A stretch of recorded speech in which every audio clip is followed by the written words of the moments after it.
আপোনালোকে চাই আছে মোৰ চেনেল আছাম সেতু। এখন সেতু মোৰ পৰা আপোনালৈ শদিয়াৰ পৰা ধুবুৰীলৈ। আৰু দেখাবলৈ গৈ আছো মাধৱদেৱ কলাক্ষেত্ৰ।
মই বৰ্তমান থিয় হৈ আছো মুকলি প্ৰেক্ষাগৃহত। পিছপিনে দেখিছেনে ইমান ধুনীয়া ভিউ।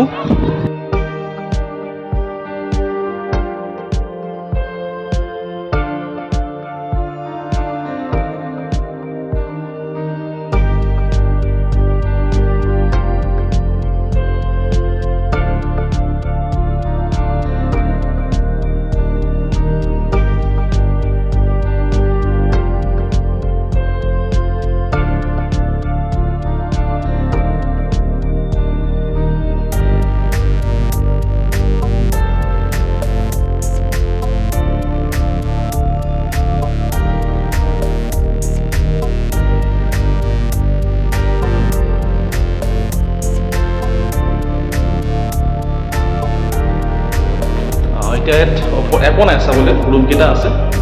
এটা সময়ত চাগে ইয়াত সংগ্ৰহালয় আদি ইয়াতে বনাব।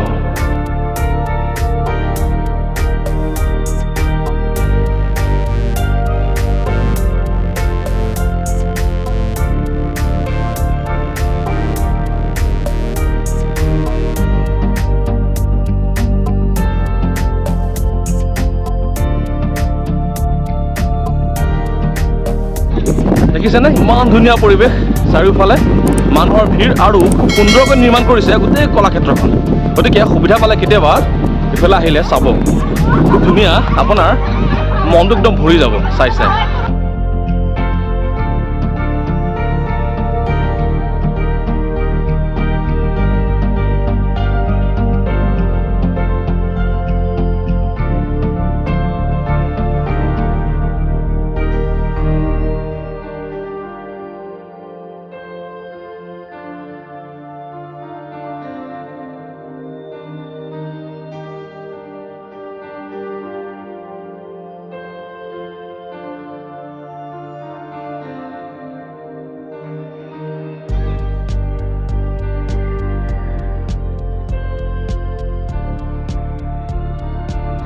পিছফালে এখন চিলড্ৰেন পাৰ্ক হয়, তো যদি ল'ৰা ছোৱালী লৈ আহিছে ইয়াতে এৰি দিব পাৰে। খুব ধুনীয়াকৈ দিছে বনাই ল'ৰা ছোৱালীয়ে উমলিবৰ কাৰণে।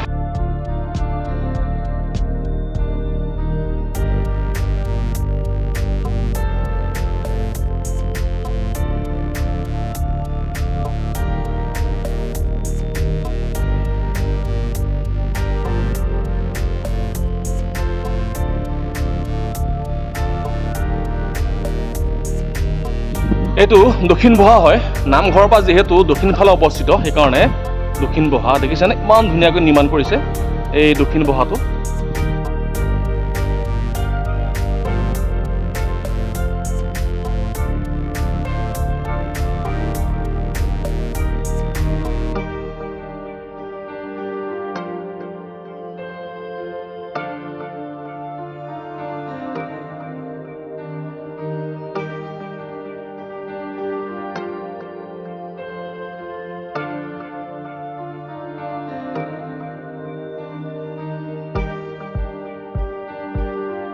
মোৰ লগত আছে মাধৱদেৱ কলাক্ষেত্ৰ পৰিচালনা সমিতিৰ এজন বিষয়ববীয়া।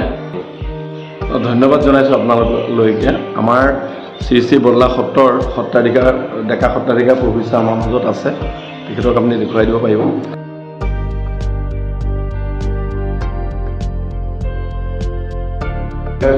শ্ৰী শ্ৰীকান্ত প্ৰভুজনাই ইয়াত মাধৱদেৱ কলাক্ষেত্ৰ প্ৰতিষ্ঠাৰ কাৰণে তেখেতে 60 বিঘা মাটি গভৰ্ণমেণ্টক তেখেতে দান সূত্ৰে লিখি দিছিল, আৰু সেই শ্ৰী শ্ৰী শ্ৰীকান্ত প্ৰভু ঈশ্বৰে দান দিয়া 60 বিঘা মাটিতেই এতিয়া অসম চৰকাৰৰ যোগেদি শ্ৰী মাধৱদেৱ কলাক্ষেত্ৰ নিৰ্মাণ হৈছে।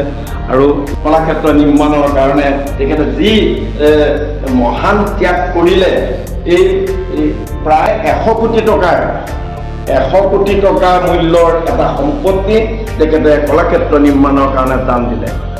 আৰু তেখেতৰ এই বদান্যতাৰ কাৰণেই আমাৰ বৰনাৰায়ণপুৰত মাধৱদেৱ কলাক্ষেত্ৰ প্ৰতিষ্ঠা হ'ব পাৰিলে। আৰু এই ক্ষেত্ৰত অসমৰ মাননীয় মুখ্যমন্ত্ৰী ডক্টৰ হিমন্ত বিশ্ব শৰ্মা ডাঙৰীয়াইও যথেষ্টখিনি অৰিহণা যোগাইছিল তেখেতে। আৰু এই সত্ৰখন প্ৰতিষ্ঠা হোৱা আজি প্ৰায় 477 বছৰ হৈছে। এই সত্ৰখন প্ৰতিষ্ঠা কৰিছিল শ্ৰী শ্ৰী বদলা পদ্মতা বুলি এজন মহাপুৰুষে, আৰু তেখেত আছিল শ্ৰী শ্ৰী মহাপুৰুষ মাধৱদেৱৰ একান্ত শিষ্য।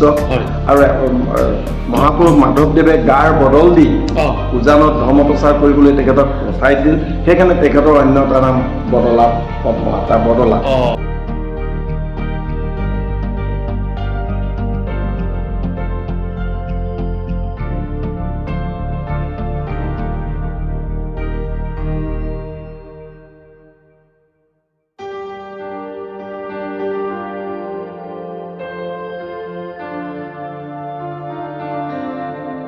বিভিন্ন ধৰণৰ 14 প্ৰসংগ চলি আছে ইয়াত।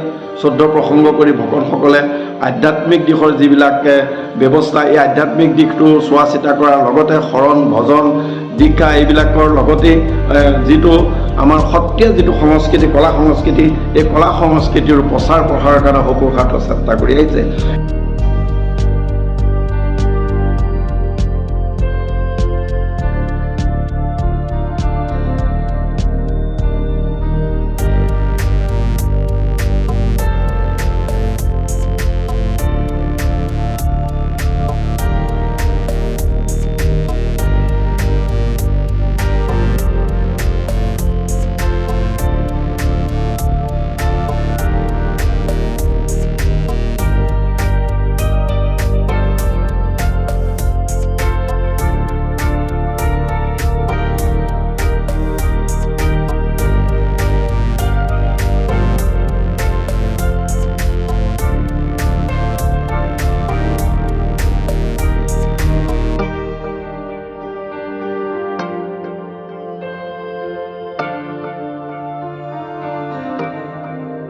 মাধৱদেৱ কলাক্ষেত্ৰখন দেখালোঁ, কেনেকুৱা পালে জনাব। যদি ভাল লাগিছে লাইক শ্বেয়াৰ কৰিবলৈ নাপাহৰিব।